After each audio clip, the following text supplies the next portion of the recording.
लक्षवेधी क्रमांक 10 श्री रईस शेख महोदय, मैं आज आपके सामने इस लक्ष्यवेदी के माध्यम से भिवंडी शहर के 28,000 बच्चे जो भिवंडी महानगर पालिका की स्कूल में पढ़ते हैं उनके लिए न्याय मांगने के लिए खड़ा हुआ हूं।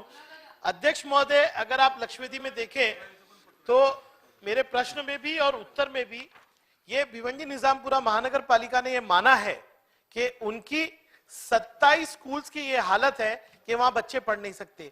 2 स्कूल इन्होंने बंद कर दिए हैं, 25 स्कूल C2 कैटेगरी में है और उसके बाद कई स्कूल जैसे जिसके स्ट्रक्चरल ऑडिट नहीं हुए। मेरा प्रश्न यह है अध्यक्ष महोदय कि भिवंडी निजामपुरा महानगर पालिका कम से कम 8 करोड़ रुपए का टैक्स कलेक्ट करती है।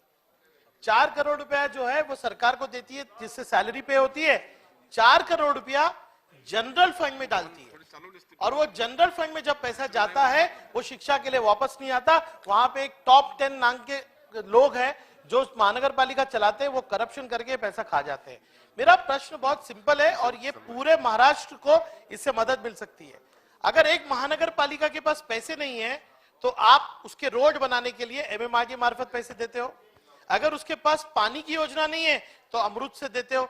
लेकिन शिक्षा एक ऐसा सब्जेक्ट है जहां पे महानगर पालिका दुर्लक्ष्य कर रही है, जिसकी वजह से उसकी 27 स्कूल पढ़ाई के लिए बैठने के लिए लायक नहीं है।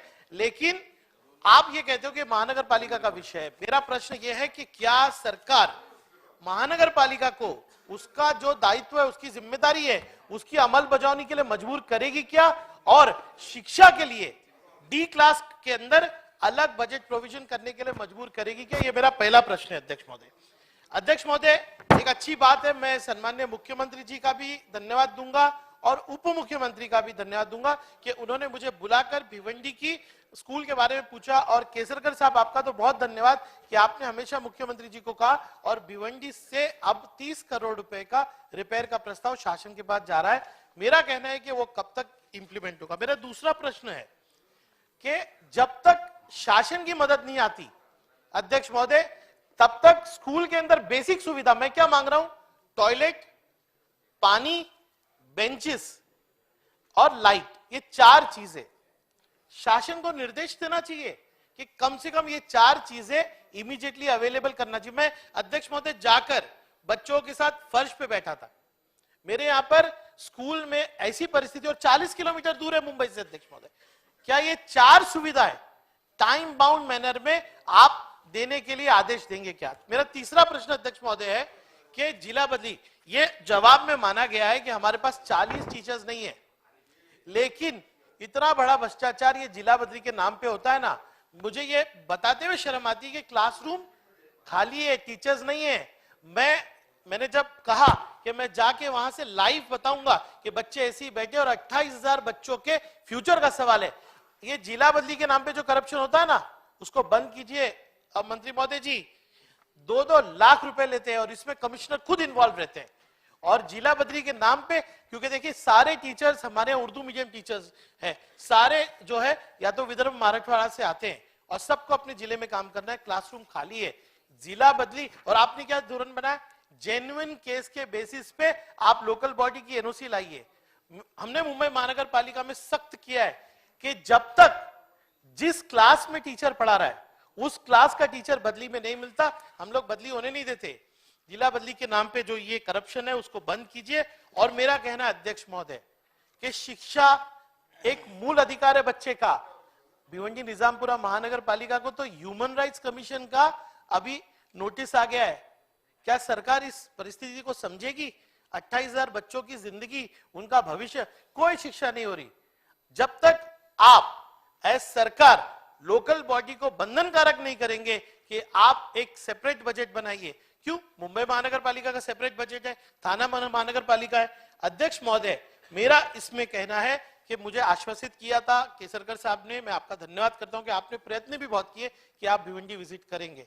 लेकिन सर, आपके आने से एक मैसेज जाएगा कि भिवंडी शहर जो मुंबई से इतना करीब है, वहां शिक्षा का इतना बुरा हाल है। अगर आप आएंगे तो ये लोकल बॉडी जागेगी। इस लोकल बॉडी के करप्शन ने हमारी नस्लों को खराब किया। अध्यक्ष महोदय, ये इन सवालों का जवाब देंगे तो अच्छा होगा। धन्यवाद। हा प्रश्न नगर विकास आणि शिक्षण दोन्ही विभागांशी संबंधित आहे। ज्या कॅटेगरी मधल्या स्कूल्स आपण सांगितलेल्या आहेत तिथं मुलांचं शिफ्टिंग केलेलं आहे. आपण जी मागणी केलेली आहे त्याप्रमाणे मुख्यमंत्री महोदयांनी 30 कोटी रुपयाचा प्रस्ताव डीपीसी कडे द्यायला सांगितलेला आहे. आता पालकमंत्री माझे शेजारीच बसलेले होते. आपण पालकमंत्री महोदयांची भेट घ्या. मी त्यांच्याशी बोललेलो आहे. ते आपल्याला निश्चितपणे निधी उपलब्ध करून देतील. आपण दुसरा जो प्रश्न उपस्थित केलेला आहे तो शिक्षकांच्या संदर्भातला आहे.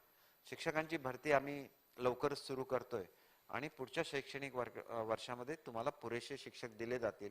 कारण फेब्रुवारी पर्यंत आमच्या ज्या परीक्षा असतील त्या पूर्ण होतील. मार्च मध्ये आम्ही अपॉइंटमेंट देऊ आणि पुढच्या शैक्षणिक वर्षामध्ये आम्ही त्याची पूर्ण पूर्तता करू. अध्यक्ष महोदय, काही शिक्षक हे मुंबईमध्ये अतिरिक्त झालेले आहेत. त्याच्यामध्ये उर्दू टीचर्स आहेत का मी बघून घेईन आणि त्यांची रिक्वायरमेंट काही मराठी आणि काही उर्दू अशी आहे. तर त्याच्यामधले जेवढे अतिरिक्त झालेले असतील आणि जे भिवंडीला जायला तयार असतील त्यांना मी ताबडतोब भिवंडीला पाठवण्याची व्यवस्था करेन. आपल्याला हे तर मी ताबडतोबच सूचना देईन आणि सर्वसाधारणपणे ते जर तयार झाले तर 1 महिन्याच्या आतमध्ये ही कारवाई होऊ शकेल. दुसरा जो प्रश्न आहे तो अतिशय महत्वाचा आहे की याचं कोऑर्डिनेशन कसं करायचं. तर आम्ही लवकरच एक नगर विकास आणि शिक्षणाची एकत्र बैठक ही आदरणीय मुख्यमंत्री महोदयांच्याकडे, त्यांच्याकडेच नगर विकास आहे, आम्ही निश्चितपणे घेऊ. आणि हा केवळ आपला प्रश्न नाही तर सगळ्याच महापालिका आहेत, नगरपालिका आहेत, तिथे शिक्षण आणि त्या स्थानिक स्वराज्य संस्था यांचं कोऑर्डिनेशन होत नाही. त्यांनी सांगितलेले एक बाजू बरोबर आहे की शिक्षणाचा कर वसूल केला जातो परंतु तो जनरल फंड मध्ये टाकला जात असेल तर याचे आम्ही स्पेसिफिक इन्स्ट्रक्शन्स इश्यू करू. नगर विकास खात्याला अशी चर्चा करू आणि मग तो फंड पुरेसा असतो. कारण एकंदर जर आपलं टॅक्स वसूल होतो त्याच वेळेला शिक्षण कर सुद्धा वसूल होत असतो आणि तो जर त्यांनी त्या हेडला टाकला तर निश्चितपणे ही जी प्रॉब्लेम आहे, हा जो प्रॉब्लेम आपल्याला निर्माण झालेला हा होणार नाही. इतर ठिकाणी शिक्षणाचं बजेट वेगळं असतं, भिवंडीमध्ये तसं नसेल आणि बऱ्याच ठिकाणी बजेट ज्याला हे केलं जातं, सादर केलं जातं त्यावेळेला त्याच्यामध्ये शिक्षणासाठी वेगळी तरतूद दाखवली जाते. परंतु आपले सगळे मुद्दे तपासले जातील. तुमच्यासाठी एक वेगळी खास बैठक मी निश्चितपणे घेईन. तुम्हाला मी भिवंडीमध्ये येतो म्हणून सांगितलं परंतु येऊ शकलो नाही, याच्याबद्दल मी अध्यक्ष महोदय दिलगिरी व्यक्त करतो. जानेवारी 2nd वीक मध्ये निश्चितपणे मी भिवंडी शहराला भेट देईन. तर मी विनंती करतो की जिल्हा बदलीला तुम्ही बंदी घाला. कारण जिल्हा बदली अंतर्गत 152 प्रस्ताव आमच्याकडे आहेत. 152 आणि काय करतात, यांचं पत्र त्यांचं पत्र आणि येऊन दबाव टाकतात. जिल्हा बदलीला बंदी करा कारण तिथे शिक्षक नाहीयेत. 40 शिक्षक आमच्याकडे नाहीयेत. तर जिल्हा बदलीला बंदी टाकणार का? अध्यक्ष महोदय, एक्सेप्शनल केस मध्येच आपण देतो परंतु भिवंडीची केस लक्षात घेता आम्ही स्पेसिफिक इन्स्ट्रक्शन्स देऊ की जोपर्यंत तिथं पर्यायी शिक्षक उपलब्ध होणार नाही तोपर्यंत तिथं ट्रान्सफर देऊ नये, अशा तऱ्हेच्या सूचना आम्ही संबंधितांना देऊ.